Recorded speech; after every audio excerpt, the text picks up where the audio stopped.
33년 전에 제가 필리핀에서 선교사로 있을 때 제가 직접 보지는 않고 옆에 선교사한테 얘기를 들었어요.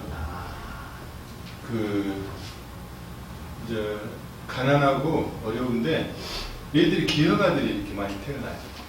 입이 이렇게 찢어지기도 하고 뇌가 문제가 생기기도 하고. 근데 한 해가 이제 아주 특별한 문제가 있었는데 그 돈도 없고 그러니까 선교사들을 찾아온 거예요. 찾아와가지고 학문이 열리지가 않는 애들. 그러면 걔 죽어요. 그러니까 그 학문을 찢는 수술을 해야 돼요. 그래서 선교사님한테 들고 갔어요. 마이크 들고 갔어요. 선교사님들한테 이제 와서 살려달라고 이렇게 했는데 선교사님들이 십시일반 돈을 모아서 그 아기를 치료해줘서 이제 배설을 할 수 있으니까 살게 된 거죠.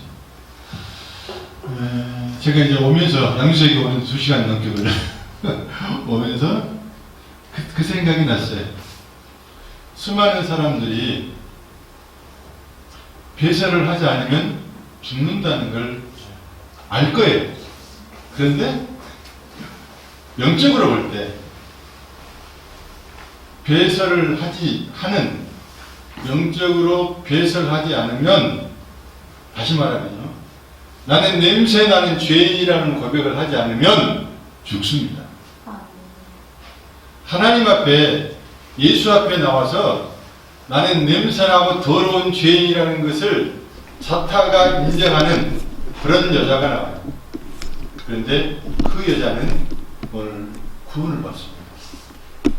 그런데 끝까지 나는 냄새나지 않아, 난 착하게 잘 살 수 있어, 율법을 지킬 수 있어, 그 사람들은 다 지옥 갑니다. 굉장히 놀라운. 즉 폭로된 사람들은 하나님의 긍휼을 입고 구원받을 가능성이 많습니다. 또 하나님은 자기 백성들을 폭로시켜버립니다. 어떤 사람이야? 넌 배설하는 사람이야. 너는 죄인이야. 너는 그 배설한다는 것을 고백하지 않으면, 너는 배설하지 않으면 죽어. 날마다 배설을 하면서 네가 어떤 사람인가를 깨달으라고 배설을 허락해 주신 거예요. 천국 가면 배설 없습니다. 이 땅에서 사는 동안 날마다 싫든 좋든 태어나면서부터 죽을 때까지 배설을 하거든요. 그리고 그것을 하면서 괴로워하지 말고요. 나는 냄새난 죄인이구나. 나는 주님의 은혜가 아니면 영원히 그 더러운 배설물탕에 떨어져서, 지옥불에 떨어져서 망할 인간이구나를 깨닫고 날마다 배설하면서 은혜를 누리는 은혜의 기록을 합니다. 참 우습기도 하고 좀 이상하기도 하지만 굉장히 귀한 것, 귀한 것입니다. 오늘 예수님이 감람산에서 내려오셔서 성전에 들어오시니까 백성들이 다 나왔는데 거기 이제 앉으시고 계시는데 말씀을 가르치고 있는데 서기관들과 바리새인들이 음행 중에 잡힌 여자를 끌고 와서 가운데 세우고 예수께 말하되, 선생님, 이 여자가 가늠하다 현장에서 잡혔습니다. 그러니까요, 바리새인과 서기관들이 음행 중에 잡힌 여자예요. 그 여자를 끌고 왔어요. 음행을 하다가, 간통을 하다가, 음란한 행위를 하다가 잡혀버린 거예요. 얼마나 쪽팔리겠어요? 근데 그 여자를 잡아가지고, 이제 우리 율법에는 이 사람들이 고발을 하면서 이 여자를 돌로 쳐 죽이라고 그랬는데, 어떻게 해야 되겠습니까? 선생님에게 묻는데요. 그것을 시험거리를 잡으려고. 죽이면 돌로 쳐라 그러면 사랑이 없다 그럴 것이고, 돌로 안 치면 그냥 놔주라 그러면 율법을 범한다 그럴 것이고, 이렇게든 저렇게든 잡으려고 하는 겁니다. 근데 우리가 생각해 볼 것은요, 음행 중에 잡혔으니까요, 남자도 있어야 되잖아요. 남자는 어디서 가볼 거 없어요. 여자만 잡아갖고 온 거예요. 여자분들 성질나잖아요. 아. 근데 신명기 22장 22절에 보면 정확하게 나와 있어요. 남자, 여자 둘 다 잡아와서 죽이라고. 근데 이 사람들이 이들을 잡아가지고 왔는데 여자만 잡아가지고 온 거예요. 이것은 벌써 뭘 자기들이 범한 거예요? 율법을 범한 거예요. 율법을 지키면서요, 자기를 드러내는 사람들은 늘 허점에 빠져 있어요. 허점이 있어요. 자기들은 다 잘 지킨 거라고 생각을 해요. 자기들은 괜찮은 사람이라고 생각을 해요. 자기들은 새벽 기도도 하고 11조도 하고 예배 안 빠지고 잘하는데 라고 생각을 해요. 그래서 나는 구원받을 만하다고 생각해요. 그 사람들이 발생해요. 하나님 앞에는 다 폭로가 됩니다. 하나님은 자기 백성들을 반드시 폭로시킵니다. 뭘로 폭로시키냐면 넌 배설하는 인간이야. 넌 죄인이야. 너는 아무것도 아니야. 그거 깨닫는데요, 얼마나 많은 시간이 걸리는지 몰라요. 그리고 하나님이 구원을 하십니다. 박살을 내버리시잖아요. 봐보세요. 성경의 인물들 다 박살내버립니다. 우리는 노아 존중하잖아요. 옷 하려다 술 먹고 취해가지고 난리 났습니다. 다윗 대단하다고 생각하잖아요. 다윗 사람 죽였어요. 자기 여자를 하나 얻으려고요. 그 여자의 남편을 충신이 이제 죽여버리잖아요. 무서운 사람들. 솔로몬 완전히 우상숭배자입니다. 솔로몬이 뒤에 달라고 그냥 구하지 마십시오. 아브라함 부인 팔아먹은 여자입니다. 다 폭로돼요. 야곱 사기꾼입니다. 다 폭로돼요. 하나님의 사람들은, 하나님의 택한 사람들은 반드시 끄집어냅니다. 나는 제주도 괜찮아서 그 사람 아닐 수도 있어요. 택한 백성이 아닐 수도 있어요. 인생을 살면서 반드시 어려운 일을, 정말 사람들 앞에 수치스러운 일을, 내 양심 안에서도 수치스러운 일들을 경험하게 됩니다. 이미 그들은 율법을 어겼어요. 그런데 이 여자가 율법을 어겼으니까 죽이라는 거예요. 죽이라는. 우리가 다른 사람들을 손가락 찌르고 판단하고 정죄할 때요, 나중에 그 판단과 정죄와 손가락을 똑같이 받습니다. 하나님 정확하게 보고 계셔요. 그리고 어느 날 반드시 쪽팔리게 만들어버립니다. 하나님의 택한 백성이 아니면 그대로 가요. 그대로 가다 지옥 가는 거예요. 잠시간까지 살면서 그래야 네 마음껏 즐겨. 그리고는 영원한 지옥으로 떨어져요. 그러나 하나님은 자기 백성은 반드시 끄집어냅니다. 그리고 반 죽여버려요. 그리고 다시 너 이렇게 더러운 놈이야. 그런데 내가 너를 사랑해. 그래서 그 사람 앞에 우는 거예요. 그래서 그런 사람들은요, 교회에서도 잘났다 하지를 못하고요. 그런 사람들이 천국 가야 천국이 되지 않겠어요? 여기서 잘났다고 하는 사람들이 천국 가면 천국을 지옥으로 만들어버립니다. 자기가 남보다 낫다고 생각하는 사람들 천국 가면 안 됩니다. 거기서도 그 짓거리 할 텐데요. 그래서 하나님이 자기 백성은 이 땅에서 완전히 죽여버리는 거예요. 내게 사는 것은 그리스도 아니, 오직 은혜만 자랑하게 만드는 것입니다. 예수님이 이 고발하는 것을 듣고, 참 마귀는요 늘 고발하는 사람이에요.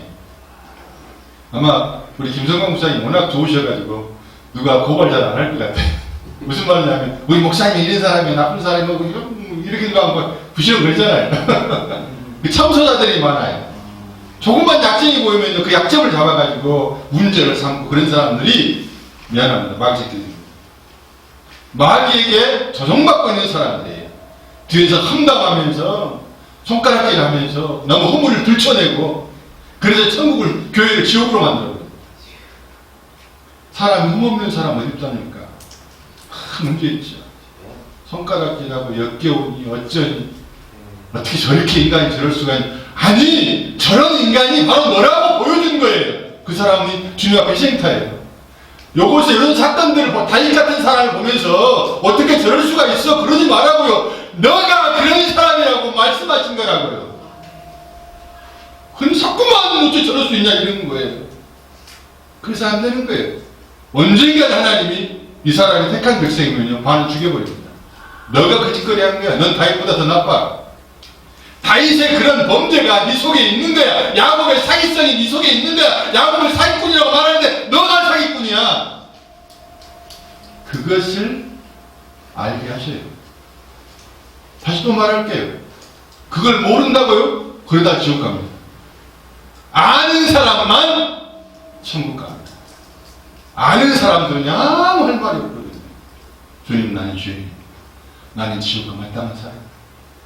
아무 할 말이 없는 거예요. 여기 고발자들 보십시오. 바리새인과 세계관들이 나타나서 이 여자를 고발하는 거예요. 나는 이 여자보다 낫다 그 말이에요. 다른 사람을 손가락질하고 다른 사람의 흠을 들춰내고 다른 사람을 판단하고 정지하고 참수하는 사람들은요, 전부 다 내가 저 사람보다 낫다는 거예요. 아니라니까요. 그 여자를 보면서 나도 그런 사람이고 나도 그럴 수 있다는 것을 깨닫게 하기 위해서 그걸 보여주셨더니 판단하고 정지하고 참수하고 내가 저 사람보다 낫다니. 그러니까 하는 거예요. 그런 부분들을 사람들이 너무 쉽게 생각합니다. 두렵고 떨림이 없어요. 사도바울같이 경건한 사람들이 두렵고 떨림이 있었습니다. 주님이 그들이 참수함을 듣고는 몸을 굽혀서 손가락으로 땅에다가 뭔가를 쓰세요.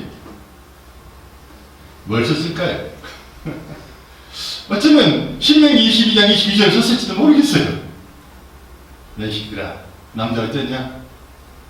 뜨끔했잖아요. 둘 다 죽이라고 했는데 율법. 그럼 그들이 이미 율법을 범한 거예요. 또 너희들은 얼마나 잘났냐? 모르겠어요. 그들의 죄성을 다 썼을지. 뭐 친절한 금자씨 영화 보셨나요? 그게 중요한 말이 나오잖아요. 너나 잘하세요.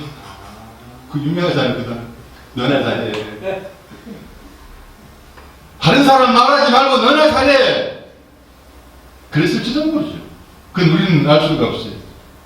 그리고 나서 주님이 묻기를 일어나서 너희 중에 죄 없는 자가 먼저 돌로 치라. 그리고 다시 몸을 굽혀 손가락으로 땅에다 뭔가를 쓰신 거예요. 근데 바리새인들하고 세계관들은요, 모세 율법을 거의 달달달 외워요. 창세기, 레위기, 민수기, 신명기를 거의 다 외워버려요. 그렇기 때문에 손가락 그리면 바로 알아버려요. 그 사람들 뭘 의미하고 있는지. 하나님이 손가락으로 십계명을 쓸 때 이스라엘 백성들은 밑에서 산 밑에서 뭐 했어요? 우상숭배를 하잖아요. 금송아지 만들라고 그래서 춤추고 우상숭배하고 미안합니다. 착과되어 있잖아요. 우상숭배하고 있는 거예요. 그 손가락에서 뭔가를 쓸 때는 그 생각이 나는 거예요. 그들은 우상숭배자로 주님 앞에서 심판받은 거예요. 두 번째 손가락이 어디서 나왔을까요? 세존자님, 최강도사님, 어디서 손가락 두 번째 나올까? 다니엘서에서. 다니엘서에 매네매네 되길 우발하시는 거잖아요. 내가 너를 계산해봤더니 너는 미달이야. 안 돼, 너는. 그 손가락에 다 생각났겠죠. 세 번째 주님이 손가락 쓰실 때, 주고 앉아 계실 때 다 그걸 생각, 바리새인 생각 다 그걸 생각합니다. 그리고 앉아서 다시 또 손가락으로 뭔가를 쓰시는 거예요. 어쩌면 바리새인들 앞에 보고 있는 그 어떤 그 마음속에 있는 죄들을 하나씩 다 기록했을지도 모르겠어요. 그러나 이미 그들은 율법을 아는 자들이기 때문에 자기도 이미 율법을 범했을 뿐만 아니라 심판받은 상태의 사람들인 것을 아는 거예요. 아무도 하나님의 계산에, 하나님의 측정에 올라올 수 있는 자가 없어요. 모든 사람이 죄를 범하였으며 결코 올라오지 못합니다. 그러고 나서 예수님이 몸을 굽혀 손가락으로 다시 땅에 쓰시고 9절에 그들이 이 말씀을 듣고 양심의 가책을 느껴서 어른으로 시작하여 젊은이까지 하나씩 나가고 오직 예수와 그 가운데 여자만 남았더라. 참 놀랍죠? 도망가 버려요. 어린애들부터 어른까지 노인까지 다 도망가 버려. 여자만 남아. 그 도망갔단 말은 무슨 말이에요? 자기들이 죄인이라는 거예요. 죄가 없으면 칠 거 아니에요. 도로 칠 거 아니에요. 죄인이라는 거예요. 그러면 죄인이면 어떻게 해야 될까요? 시청자 어떻게 해야 돼요? 예수님 하고 무릎 꿇고 납작 엎드려 살려주세요 해야 될 거 아니에요. 그런데 도망가 버려요.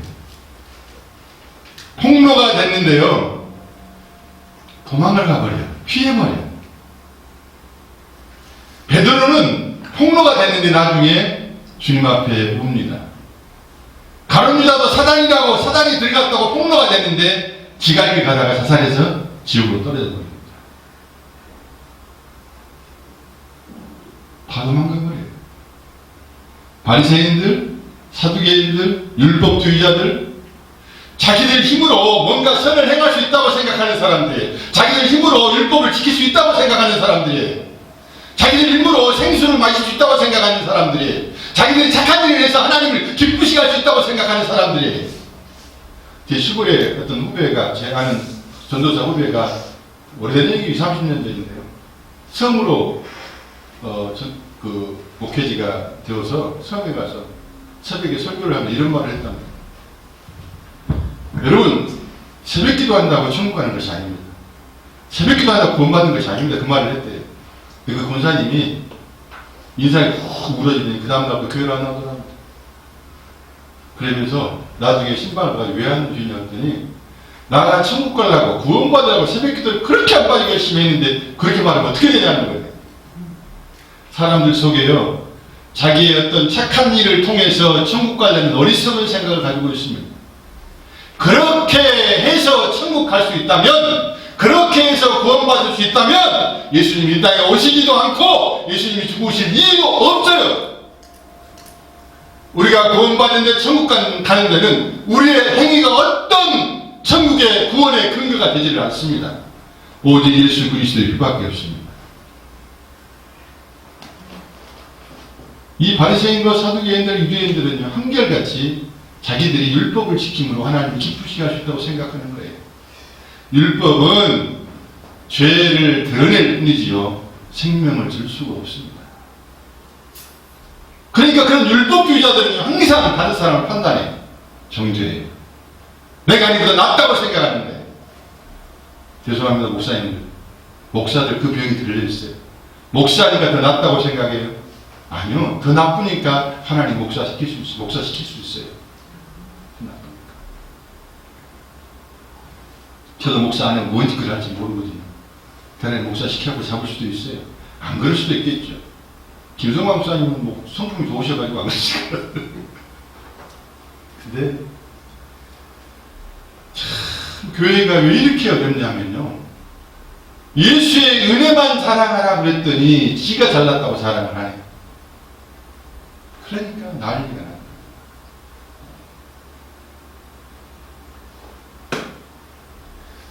오늘 은혜를 많이 받으셔야 됩니다. 왜냐하면요, 은혜 받는 방법 간단해요. 저 선교사, 또 전 목사님, 어쩌면 오늘 밤 죽을 수도 있는데, 저 멕시코 갔다가 그러면 죽는 거예요. 멕시코에서 안 왔는데 그럼 죽었을 거예요. 그럼 마지막일 수 있다 생각을 하면 굉장히 신중하게 됐잖아요. 저 목사가, 저 선교사가 마지막일 수 있겠다, 저 설교가. 그러면 조금 듣겠잖아요. 그리고 전하는 사람도 그런 마음을 가지고 들으면 더 크게 은혜를 입을 수도 있고, 그런 간절한 가운데 또 하나님의 부어주심이 있잖아요. 어쨌든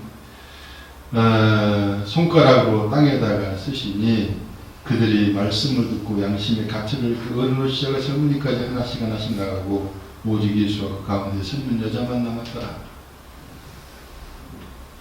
11절에 네 고발한 자 있니? 너 정죄한 자 있느냐?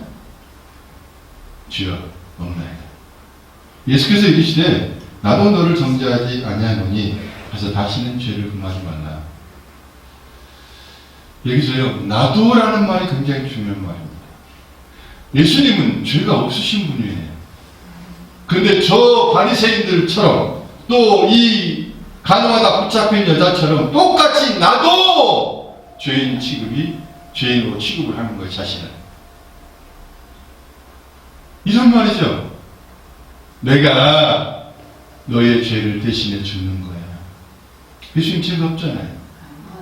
그래서 내가 네 죄를 대신해서 가져가. 그래서 내가 죄인이 된 거야. 내가 죄인이 돼서 예수님이 하나님이신 그분이 죄인이 돼서 죄인을 작은 예수로 만든 겁니다. 예수님이 나도 내가 죄인 돼줄게. 그리고 너 살려줄게. 십자가 사건이 나오잖아요. 예수님이, 우리 죄 없는 예수님이 대신 죽으셔서 우리 모두를 살리신 겁니다.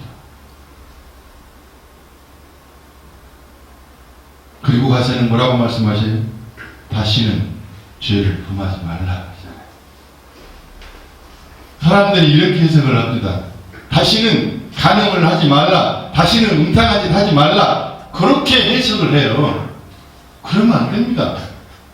주님이 이 여자가요, 이전에도 화장실 갔고 지금도 화장실 가고 앞으로도 갈 거예요.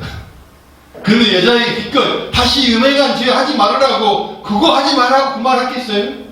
그런 거 물론 포함한 말이지만 그거보다 더 중요한 것은요, 가장 예수님이 이 성경에서 죄라고 말하는 것은 예수를 믿지 않는 것이 죄입니다. 이제 네가 늘 내 안에 있어야 돼. 너는 내 밖으로 나가면 안 돼. 이 여자는요, 자타가 인정하는 죄인의 자리에 있어요. 도망갈 수도 없어요. 그리고 도망가면 죽어요. 여기서 주님 앞에 엎드려가 주님, 나는 뭐라고 할 말이 없습니다. 주님 처분 대로 하십시오 하고 있는데, 이런 사람에게 주님이 나도 너를 정죄하지 않을게. 그리고 이제는 죄 짓지 말아라. 어떤 죄를 짓지 말아라. 내 안에 거하지 않는 죄. 예수 믿지 않는 죄. 성경에서는 죄는 그거밖에 없어요. 세상 사람들이 윤리적으로, 도덕적으로, 강도적으로 뭐 이러면 도덕이라고 말하고 죄라고 말하지만요, 예수님이 말씀하시는 죄는, 성경이 말씀하시는 죄는요, 믿음이 있는 자 없는 자밖에 없어요. 죄라는 단어가 하마르티아입니다. 하마르티아라는 단어는 관용을 빗나갔다는 거예요. 관용을 빗나간 게 죄예요. 우리 주 예수 그리스도 믿음의 주요, 믿음의 주인이세요. 그분이 우리에게 믿음을 주신 거예요. 믿음의 주요 온전케 하신 이 예수를 바라보는 것이 죄에서 벗어나는 길입니다. 날마다 이 여자는 무슨 생각을 했을까요? 나는 주님의 은혜가 아니었으면 그날 죽었어. 사람들이 얼마나 손가락질, 여전히 손가락질 할 거예요. 저 더러운 여자. 안 했을 것 같아요? 그 동네 가면은요, 여자들이 저 더러운 여자 그랬을 거예요. 그 소리를 들어도요, 괜찮아요. 괜찮아요. 전도사님 보고 누가 더러운 여자, 개 같은 여자, 그러면 어떻게 하겠어요? 이런, 안 하세요. 내가 개 같은 여자면 너는 소 같은 여자야. 뭐 이러면 난리 나겠죠. 너 죽고 나 죽고 나 죽고 나 죽고 했어요. 근데요, 이 여자는 개 같은 여자는 맞아, 나 개요. 근데 걔도 과분하네. 원래 나 죽었어. 허물과 죄로 죽었던 너희를 살리셨거든. 죽은 자에서 죽은 시체가 길바닥에 있네요. 살아있는 강아지가 있네요. 뭘 데려가겠습니까? 당연히 강아지 데려가지. 요 죽은 시체 갖고 가고 뭐 할 겁니까? 우크라이나에 지금 전쟁인데요. 시체 사방에 있어. 뭐 할 겁니까? 우리는 죽은 자예요. 뭔가 자기 가치를 챙길 수 있는 자가 아니에요. 그리스도와 함께 죽었다 그러잖아요. 이게 지금 잘 경험이 안 되잖아요.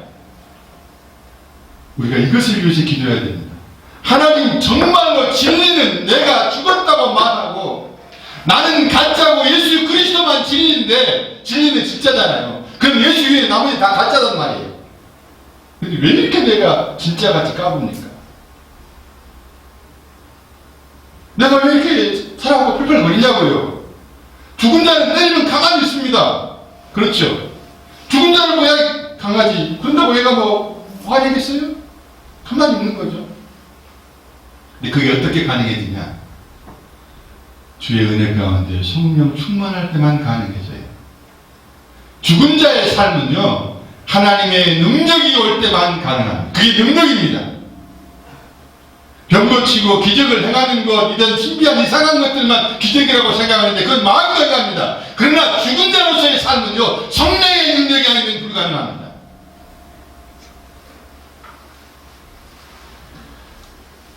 주님이 12절에 나는 세상의 빛이라 그러잖아요. 너 뒤집지 마, 그 말이 이 말이에요. 이제 내 안에 있어야 돼. 너 내 안에 있지 않으면 금방 또 어둠으로 떨어져 죄악으로 떨어지는 거예요. 육신의 생각은 사망이요 영의 생각은 생명과 평안이니까 늘 주님을 생각하고 주님 사랑하고 주님 안에 있어야 돼. 근데 또 네 넘어질 거야. 또 화장실 가니까. 그럴 때 얼른 일어서서 주여 손 들고 오죠. 손 들고 죽게 나오니 나는 주님밖에 없습니다 하고 일어서 그 말이에요. 예수님이 기껏이 아니 도둑질 하지 마. 너 간염하지 마. 그런 거 가지고 죄를 짓지 마라. 이렇게 그런 것 정도 해결하려고 예수님이 죽으셨겠냐고요. 아니에요. 그건 일반 종교시다고요. 일반 윤리적인 사람들 얼마든지 해요. 석가모니는 더 잘하고요. 슈바이처도 더 잘하고요. 마리테리도 더 잘하고요. 교황도 잘해요. 공자도 잘하고요. 예수님이 그깟 그런 정도 수준 가지고 우리에게 살게 하시려고 오셨겠냔 말이에요. 예수님 우리에게 영원한 하나님의 생명을 허락해 주시려고 그 생명으로 살고 내가 아니요 그리스도를 증거하기 위해서 우리를 구원하신 것입니다. 창세기를 한번 생각해 보세요. 창세기에서 예수님이 아담과 하와가 죄를 지었어요. 선악과를 딱 먹어버려요. 그때 하나님이 아담에게 뭐라고 말씀하세요? 뭐라고 말한 거예요? 네 뭔 짓거리 했냐? 이렇게 물어보시지를 않아요. 뭔 짓거리를 했잖아요. 죄를 지었잖아요. 근데 뭔 행동을 했느냐를 물어보지 않아요. 뭘 물어보냐면 네 어디 있느냐를 물어보는 거예요. 오늘하고 똑같아요. 네가 어디에 있느냐를 물어보는 것입니다. 네가 빛 안에 있느냐? 빛 밖에 있느냐? 너 빛 안에 있어야 늘 은혜 안에 있어야 돼. 그러면 네가 살아. 우리를 하나님의 영원한 예정과 택함의 사랑 속에서 예수 그리스도 안에 우리를 넣어주심을 감사합니다. 아, 내가 예수 안에 있구나. 예수 안에 있구나. 나를 도저히 들어갈 수 없는 그 나를 하나님이 택하셔서 예수 안에 집어넣어 주셨구나. 그리고 그것을 날마다 감사하면서 찬양하며 사는 것이요. 그것이 빛 안에 사는 삶이요. 죄를 짓지 않는 삶입니다. 우리는요, 이 시간 끝나자마자 또 죄를 지을 수 있어요. 겉으로는 안 지을 수 있어요. 근데 마음으로 짓습니다.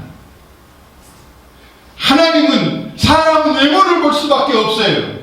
그러나 하나님은 중심을 보신다니까요. 중심을 볼 때 아무도 자유로운 자가 없어요. 뭔만 우리를 자유롭게 하냐면 진리를 알지니 진리가 너희를 자유케 하리라. 예수 그리스도를 제대로 알아갈수록 우리는 자유하게 되고요. 복된 빛의 길을 걸어갈 수가 있습니다. 그리고 예수를 자랑해야 됩니다. 제가 이제 멕시코 갔다가 또 못 올 수도 있잖아요. 정말 내가 부탁하고 싶은 것은요. 절대로 자기를 자랑하지 마십시오. 그러는 순간 사단이 가지고 놀아버립니다. 오직 예수만 자랑하십시오. 예수를 자랑하게 하려고 우리를 부르셨습니다. 그 예수를 자랑하는데 땅까지 나가서 주님의 증인이 되시기를 주의 이름으로 축복합니다. 기도합시다. 하나님 고맙습니다.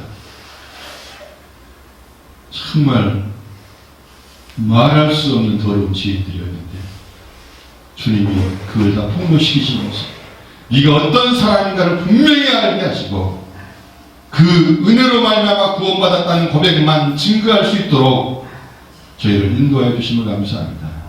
왜 순간순간 우리의 입을 열어서 주님을 찬양하게 해주시고 주님을 사랑하는 저희들 되게 하여 주옵소서.